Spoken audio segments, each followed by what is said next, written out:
Balimaw an kuma très urgent. Balimaw amena révélation bado de ke Dr Choguel Kokala Maïga ani Général Sadio Kamara. Malion amena épisode chaman de ke Sadio Kamara ani Dr Choguel Kokala Maïga. Segere do dogolembe Malion ameno boku da Malion ka bokalama. Kairaula Sadio Kamara yere ani Dr Choguel Tchakume choko jume. Anga ni yoron na me folo apere ne be détail do dauma. Anga na me folo ay na me folo mo misali dima Choguel den ka furusiri kera ka Choguel to kasola Sadio taro furusiri kenega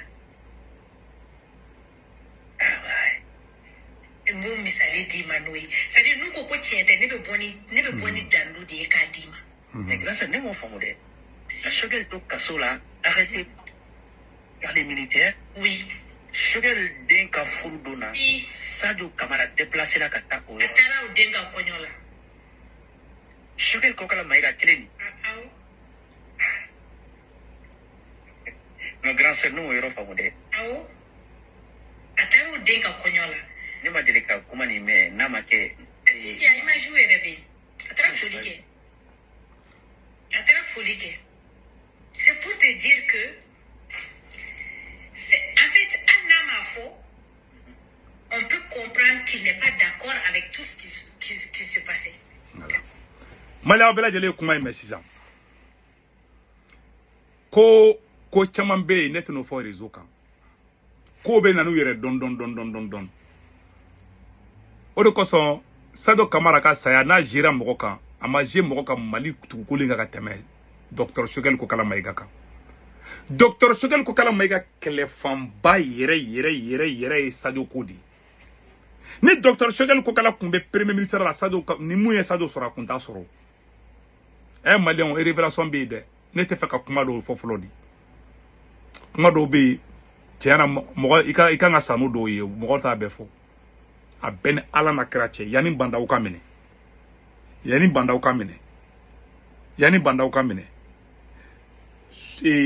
Sorasin chama ese kube démarcher ga Choguel Kerefe Choguel maçon. Sadio Kamara di M5 ka son ani Sorasu ka farangonga. M5 ke Sorasu M5 kungonga tegera Sorasu la parce que ye coup d'état folo minke. Mali mena kuma do le fo beka kuma ina mebide. Abebe ka kule bi ko Assimi le patriote. Abeka kule ne Assimi toko la Sadio da barabeke. Sadio ni Choguel di baranke mena segere di fo nyana bi. Choguel ni Sadio mina fo père et fils. Wallahi, kuma do be ne tolu fo. Kuma be nanu yere yi. A ben ala che. Soraso ye kureta folo min ke ka ibeka boy ou ye M5 janfa. An betara opposition an ngan tikara Soraso la ngante Sorasi kula.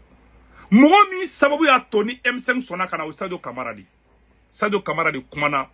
Dr Choguel Kokala Maïga sur la kasson. M5 be sur la kasson.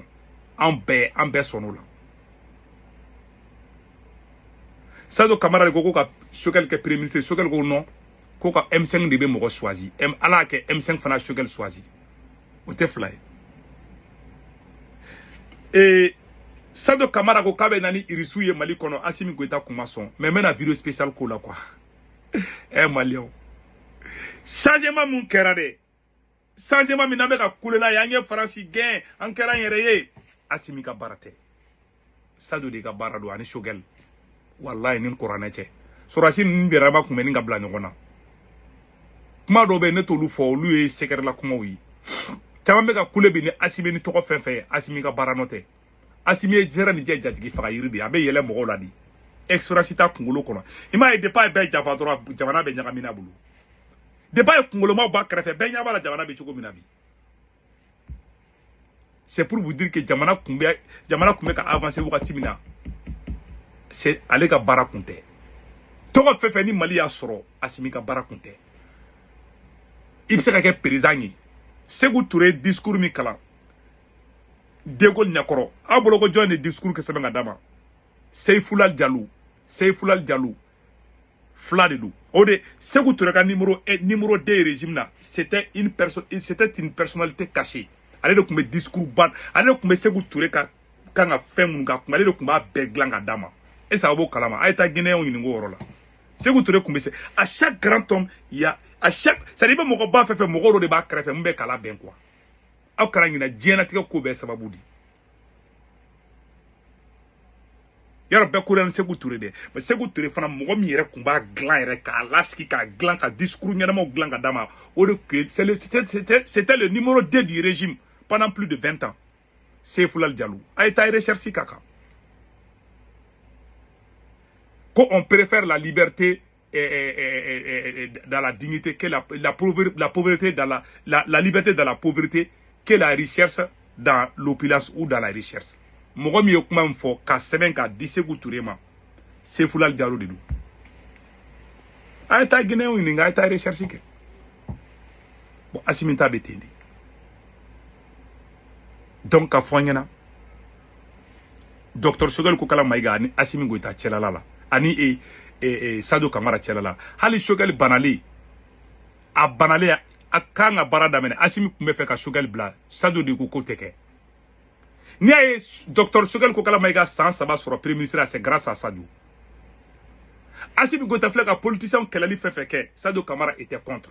Assimi bɛ ka politicien minɛli min kɛ k'u don kaso la a man di Sadio Kamara ye. Sadio Kamara ye bɛnmɔgɔ de ye maa min don hɔrɔn de don yɛrɛwolo de don ko bɛn bɛ wɔrɔ de ka d'a ye sulamɛ de don a tɛ sunkuru tigɛ a tɛ jɛnɛya kɛ foyi bon ninnu filɛ diɲɛ jogo kolo bɛɛ bɛ nin na o de y'a to u kun tɛ se ka bɛn bɛn le cerveau filɛ kaso min na bi Choguel filɛ kaso min na bi a bɛɛ ye Sadio Kamara ka kaso de ye mais n bɛ tila k'o video fana kɛ quoi e ma u ye bɛn furan ka bɔ Sadio senkɔrɔ wa u ye mɔgɔ ye Sadio ka di Assimi y'a bɛɛ furan ka bɔ yen ka nkalon dɔrɔn a bɛɛ la ka bɛɛ détruire ka sɔrɔ ka Sadio détruire ka bɔ yen c'était son plan mɔgɔ accrochelen kun don Sadio la a y'a bɛɛ kɛlɛ a bɛɛ ka daminɛ yɛrɛwolo la ka na M5 na a y'a bɛɛ kɛlɛ k'a bɛɛ dégager bɛɛ b'a dɔn yɛrɛwolo ni Sadio de ka di bɛɛ b'a dɔn M5 ni Sadio de ka di mɔgɔ fɛn fɛn bɛ bɛɛ ni Sadio de ka di a ye bɛɛ kɛlɛ parce que ko a ka morikɛ k'a ma ko n'a mi kɔlɔsi ko Sadio Kamara bɛ kɛ président ye a mana taa mori fɛn fɛn fɛ ko b'o f'a ɲɛna mori kuma de filɛ ka jamana in ci tan Dr Choguel Kokala Maïga ani Sadio cɛlala ne t'a n da dɔn a bɛɛ la dɛ mais Sadio kelen kun tɛ a c'est à dire que cɛ ŋaninge de ka ɲi ani bɛɛ kun ka di et Dr Choguel Kokala Maïga bɛ kaso la o den ka kɔɲɔ ka ɲi sa an k'an pan tɔ kunna donc n bɛ mun fɔ a ɲɛna Sadio Kamara cɛ ma faga muso ma faga Assimi d'a faga a bɛɛ ni kɔrɔnɛ cɛ Assimi de Sadio Kamara faga mun yɛrɛ digira ne la n'a bɛɛ ye quoi ka tila ko politicien de ye Sadio faga ka sɔrɔ Sadio ni Musa Mara ka di ani Choguel Maïga ka di ani Muntaka Tali ka di Massa Jubaru n'a ka sɔrɔ Assimi e de kun don ni politicien tɔgɔ fɔra ne kun tɛ sɔsɔliba kɛ parce que i ko man di mɔgɔ si ye bi mais Sadio min kun ye maa ladiri ye o ko faga ka tila ka nkalon nɔrɔ ko politicien d'o faga alors que ale yɛrɛ de ni politicien ka di ani Musa Mara ka di ani bɛɛ ka di ani mɔgɔ si tɛ kɛlɛ hali Imam Dicko kelen filɛ nin Sadio Kamara kun bɛ fɛ ka Assimi ni Imam Dicko ka kɛlɛ ban Assimi di ban a yɛrɛ b'a kalama ne b'a kalama mais u bɛ ka hali Sadio ka fagali u bɛ ka hali Imam Dicko tɔgɔ bɛ fɔ la Sadio ni bɛɛ ka di wallahi billahi an ka Banjugu fana ka kuma la mais o fana mun fɛ Sadio ka ko la c'est pour vous dire que cɛ in kun ye hɔrɔn di an ka nin yɔrɔ la mɛ fɔlɔ Sadio ni Yamusa an tilenna ɲɔgɔn fɛ b'u fɔ n b'u barikada ni min kɛra n'o ma ɲɛ an b'o fɔ ni min fana ɲɛna an b'o fɔ alhamdulillah a don Sadio ye action dɔ kɛ ɲɛna a diyara n ye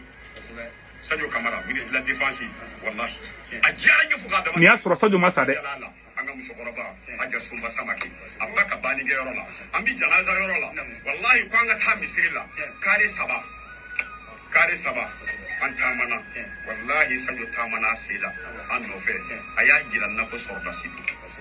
ka taama a sen la an nɔfɛ ka taa misiri kɔnɔ dɛbɛ min fɛsɛlen don dɛbɛ in poussière ba b'a la ne yɛrɛ ka kalandenw b'a la ko ne kana yɛlɛ dɛbɛ in kan ko ne tɛ ko n ka fini bi nɔgɔ Sadio ye sabara bɔ a sen la o yɔrɔ bɛɛ ka jɔ k'i yɛlɛ k'i jɔ dɛbɛ kan ne ko kalandenw ma n ko minisiri kunturu jɔra dɛbɛ min kan n ko garibu bi ban ka jɔ o kan wa an selila dɛbɛ in kan a n'a poussière ka seli ban an ka tila ka taama ɲɔgɔn nɔfɛ ka na an nana u bɛ ka siège min yira a la k'a ka taa sigi yen wallahi a ye fanda siège ni dɔ lajɛ dɔrɔn ka tɛmɛ ka t'i sigi nya fo keneka ngo monsieur le ministre ngi ye fe min kenyana a diyara ni man tawadda lillahi rafa'ahu Allah yere majigi ma baw jogodo yere majigi ma nyena mo jogodo yere majigi ba Allah ta'ala bi korata ngi kan yere majigi baran do ajara ni ah nam ana ma de ka ke yere majigi bai ni yere majigi ni mo godo tu aba fon tisigi ni ga aina ni foti abela jeli mesande nin kɛra a ka ca san 2 ye yaro n tɛ se ko tunkara kumakan ye dɛ Sadio ni bɛɛ de ka di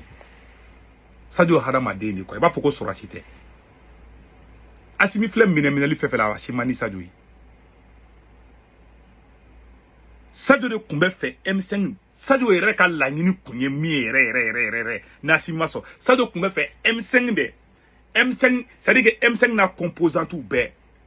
lajɛlen fort de changement mɔgɔ bɛ ka transition soutenir fort de changement in dɛ han ni docteur Sogel ko kala mai ka ya kuma fɔ dɛ o yɛrɛ de ko Sadio ka laɲini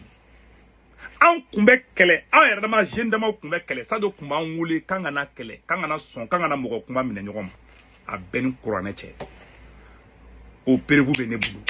n'a yɛrɛ dama kɛlɛ dɔrɔn Sadio bɛ mɔgɔ cɛ ma a kana kɛlɛ ne de ko ten ne Sadio de ko ten masa kuma bɛɛ tɛ se ka fɔ